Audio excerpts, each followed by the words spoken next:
Hello everyone, the NEET aspirant इस YouTube channel पर आपका स्वागत है दोस्तों। तो आपकी जो नीट 2023 की एग्ज़ाम है 7 मई को होना तय है और अभी इसके फॉर्म फिलअप नहीं हुए हैं, मतलब फॉर्म डेट नहीं आ चुकी है, तो जल्दी आ जाएगी। तो आपको फोकस क्या करना है, आपको स्टडी पर आपको फोकस करना है। तो अभी आपके पास मतलब 111 डेज़ है, तो आप एक 100 डेज़ में एक अच्छी प्रैक्टिस करके एक अपनी अच्छी एक रैंक बना सकते हैं नीट 2023 में। तो उसी के रिगार्डिंग आप कैसे एक 100 डेज़ में स्टडी प्लान कर सकते हैं, उसी की रिगार्डिंग हम इस वीडियो में देखेंगे दोस्तों। तो मैंने आपके लिए एक best study plan for next 100 days एक प्लान बनाया है। तो आप इसे फॉलो करके जो आपकी नीट 2023 की एग्ज़ाम है उसमें आसानी से 600 प्लस स्कोर कर सकते हैं और एक अच्छे कॉलेज में आप दाखिला ले सकते हैं। तो मैं आपको ये स्टडी प्लान समझाता हूँ। तो मैं इसमें आपको ये स्टडी प्लान समझाता हूँ। उसके बाद जो आपका दिन का है, दिन में बायोलॉजी को कितने देना है टाइम, केमिस्ट्री को कितना देना है, फिजिक्स को कितना देना है, वो भी मैंने स्लाइड आगे बनाई है। तो वीडियो एंड तक देखना। आपके जनवरी में 15 डेज़ है, मतलब आज 15 या आप मैं 15 को ये अपलोड कर दूंगा वीडियो, तो आप 15 या 16 को देख रहे होंगे। तो आपके पास जनवरी में 15 डेज़ है, फरवरी में 28 डेज़, मार्च में 31 डेज़ है और जो अप्रैल है उसमें आपको 30 डेज़ मिलेंगे और जो मई है इसमें आपको 7 डेज़ मिलेंगे। तो टोटल आपके पास 111 डेज़ है दोस्तों। तो टोटल डेज आपके पास नीट 2023 के कितने हैं, 111 डेज है। उसमें से 7 डेज माइनस कर दो, मतलब जो किस लिए वो भी मैं बताता हूँ। 7 days for 7 major NEET question paper practice.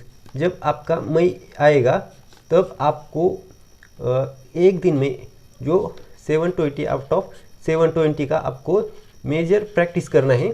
तो उसके लिए आप 7 डेज छोड़ देना और आप 7 डेज छोड़ने के बाद आपके पास बचते हैं 104 डेज।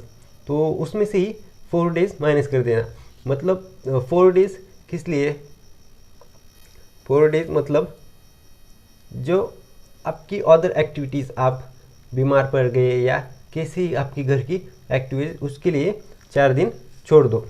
तो आपके पास बचते हैं पूरे 100 डेज और इस 100 डेज़ में आपको पत्ता बदल देना है। आपको अपनी किस्मत, आपका फ्यूचर इस 100 डेज़ में लिखना है दोस्तों, कैसे भी करके। तो आप एक अच्छे गवर्नमेंट हॉस्पिटल में डॉक्टर या आपकी मेडिकल की पढ़ाई करना चाहते हैं, तो आपको इस 100 डेज़ में आपका किस्मत बदलना होगा दोस्तों। तो वो कैसे मैं भी आगे बताता हूँ। तो आपके पास बायोलॉजी के है 38 चैप्टर्स, केमिस्ट्री के है 30 चैप्टर्स और जो फिजिक्स के है वो है 29 चैप्टर्स। आपके पास टोटल पढ़ने के लिए 97 चैप्टर्स है, 97 चैप्टर्स और 100 डेज। तो आपको कैसे कंप्लीट करना है इसके बारे में अगले वाली स्लाइड में देखते हैं। तो आपके पास 100 डेज और 97 चैप्टर्स है। जनवरी, फरवरी, मार्च और अप्रैल के 10 दिन यानी होते हैं 18 डेज़। तो 18 डेज़ में आपको क्या करना है, 2 दिन में जो आप देखो आज मंडे है, मंडे और ट्यूसडे, इस 2 दिन में आपको क्या करना है, बायोलॉजी, केमिस्ट्री, फिजिक्स का क्या करना है, यूट्यूब से 1 शॉट लेक्चर्स देखना है। मतलब बायोलॉजी, केमिस्ट्री, फिजिक्स इन तीनों का 1 शॉट लेक्चर इस 2 दिन में कंप्लीट कर देना है। मतलब एक चैप्टर 2 दिन के लिए आपको लेना है, यूट्यूब से 1 शॉट लेक्चर देखना है, उसकी प्रैक्टिस करनी है, एमसीक्यू प्रैक्टिस करनी है और इस 2 दिन में आपको रिवीजन, मतलब आपको 1 शॉट लेक्चर देख के एक कंप्लीट कर देना है।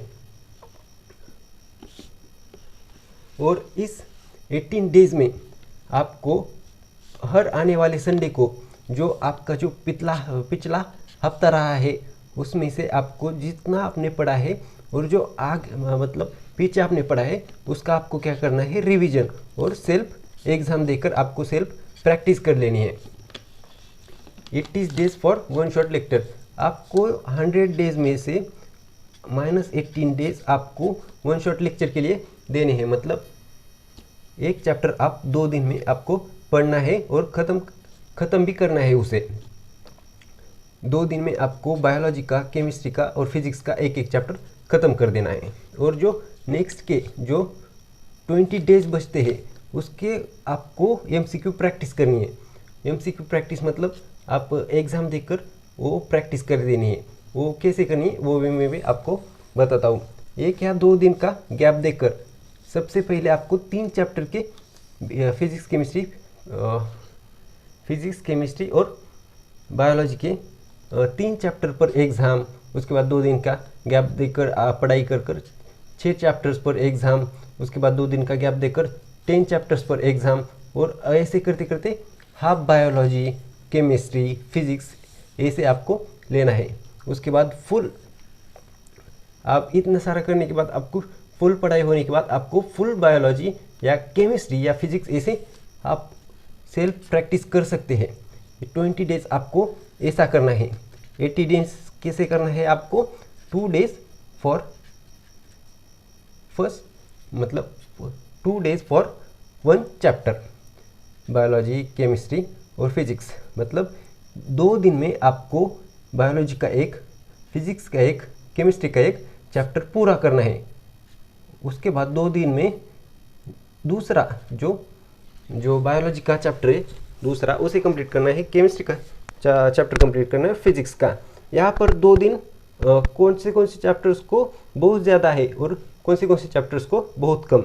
जो बायोलॉजी की देखिए तो फोटोसिंथेसिस के लिए आपको 3 दिन लग सकते हैं, और जो आपका cell cycle and cell division है उसको 1 दिन इनफ है।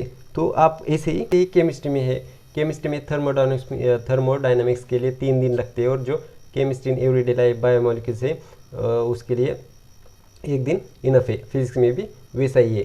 तो आपको समझ आया होगा कि 80-20 डेज में क्या करना है। 80 डेज में वो, और 20 डेज में जो नेक्स्ट 20 डेज आपके पास बचते उसमें फुल MCQ प्रैक्टिस आपको कर लेनी है। तो जो मई में फुल सिलेबस के जो आपको मई में 6 डेज आपके पास होते हैं, उसमें से फर्स्ट, सेकंड, थर्ड में आपको फुल 720 आउट ऑफ 720 की एग्ज़ाम अपने सेल्फ जो, अगर आप क्रैश कोर्स या टेस्ट सीरीज ज्वाइन कर लेते हो तो बहुत बेहतरीन है, और अगर नहीं ज्वाइन कर लेते हो खुद से ही एक जो पास्ट ईयर की 720 आउट ऑफ 720 के आपको बहुत सारे प्ले स्टोर और ऐसे ऐप मिल जाएगी जहाँ पर आपको बने बनाए पेपर सेट मिल जाएंगे। तो वहाँ से आप प्रैक्टिस कर सकते हैं। तो मई में first day, second day, third day, 7 मई तक आपको फुल प्रैक्टिस कर लेनी है, और उस पर आपको एनालिसिस भी करना है। आप कहाँ गलतियाँ कर रहे हो उसे ठीक कर लेना है, 7 डेज 7 पेपर, यहाँ पर मेजर पेपर आपको कर लेने हैं। उसके बाद आई होप आपको 18 डेज 2 चैप्टर पर डे समझ आया होगा, और 20 डेज MCQ प्रैक्टिस समझ आई होगी। आपको ये सब कहाँ से कर लेना है, यूट्यूब से जो 1 शॉट लेक्चर्स होते हैं, केमिस्ट्री, फिजिक्स, बायोलॉजी, हर चैप्टर पर 1 शॉट लेक्चर्स बनाए हुए हैं। आप जाओ और देखो, आपको मिल जाएंगे। आपको क्या सर्च करना है, 1 शॉट लेक्चर्स फॉर, आप जो फर्स्ट चैप्टर है बायोलॉजी का, तो क्या करना है, लिविंग वर्ल्ड 1 शॉट लेक्चर ऐसे टाइप करने में आपको मिल जाएगा। तो आप वो देखना है। अब देखते हैं जो आपका पूरे दिन का जो टाइम टेबल होता है वो कैसा होगा ऐसे 1 शॉट लेक्चर्स देखकर पढ़ाई करने के लिए, तो वो डिस्कस कर लेते हैं। तो सुबह आपको क्या करना है, 6 बजे, मतलब 6 बजे आपको उठ जाना है। आपकी गुड मॉर्निंग 6 बजे होनी चाहिए। अगर आप नहीं उठ पा रहे हो तो आपको उठना ही है, आपको करना ही है यह सब।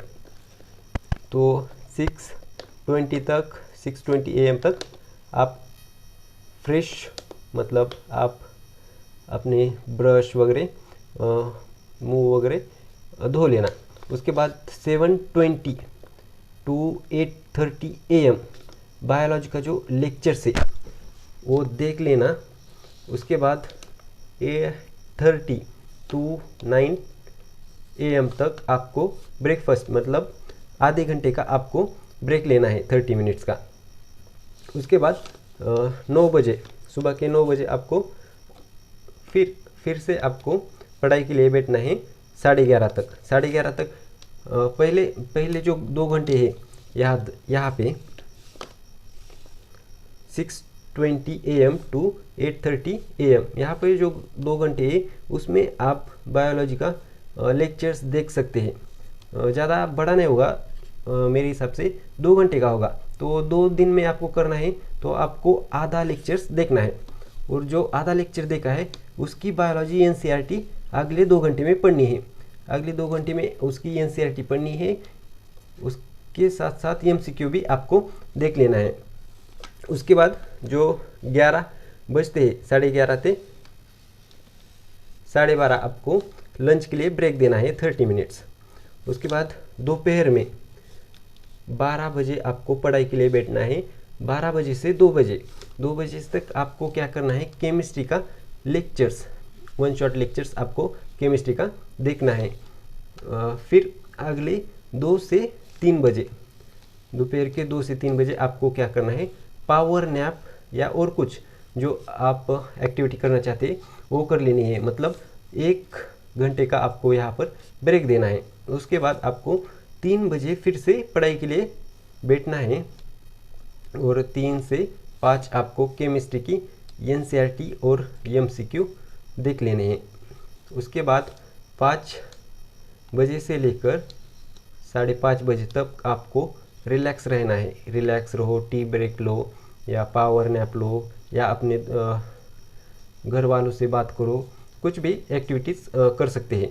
उसके बाद रात में आपको 5:30 बजे आपको फिर से पढ़ाई के लिए बैठना है और बैठने के बाद 5:30 से 7:30 बजे तक मतलब 2 घंटे आपको फिजिक्स के लेक्चर्स देखने हैं। फिजिक्स के लेक्चर देखने के बाद 7:30 AM to 8 PM आपको डिनर कर लेना है। खाना भी तो पड़ेगा ना इतनी सारी पढ़ाई करने के लिए।